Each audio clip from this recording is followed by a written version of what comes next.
আসসালামু আলাইকুম। আজকে গোস রান্না করেছি, আলু গোস ভেজে। এখন দেখাবো প্রস্তুত প্রণালী। কোথাও যাবেন, আমার সঙ্গে থাকুন। তেলের ভিতরে লবণ দিয়ে দিলাম। গোস আলু ভালো করে ধুয়ে নিয়েছি, এখন ভেজে নিব। একত্রে গোস আলু ভেজে নিব। সামান্য হলুদ দিয়ে দিলাম। আদা, রসুন, জিরা, পেঁয়াজ বাটা, লবণ দিয়েছি স্বাদ মতো, হলুদের গুঁড়ো দিয়েছি, মরিচের গুঁড়ো দিয়েছি। এখন পানি দিয়ে এটা ভালোভাবে মিক্সড করে নিব।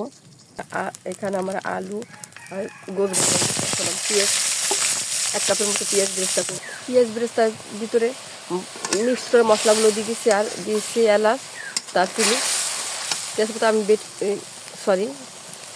দারচিনি দিয়েছি আর তেজপাতা দিয়েছি। আমি এলাচটা বেটে দিব। আমি 3টে এলাচ বেটে নিয়েছি বড় সাইজের। এখন মশলাটা দিয়ে দেবো।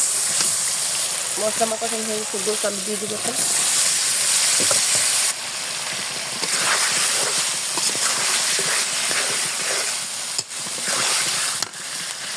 এখন আমি গলিয়ে পানি দিয়ে দেবো।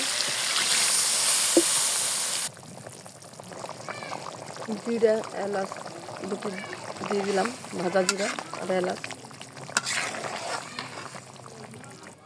রান্না আমার শেষ। আজকে এই পর্যন্ত। আবার নতুন কোনো ভিডিও নিয়ে আপনাদের সামনে উপস্থিত হবো। সে পর্যন্ত ভালো থাকুন, সুস্থ থাকুন। সবার সুস্বাস্থ্য কামনা করতেছি। আসসালামু আলাইকুম ওয়া রাহমাতুল্লাহি ওয়া বারাকাতুহু।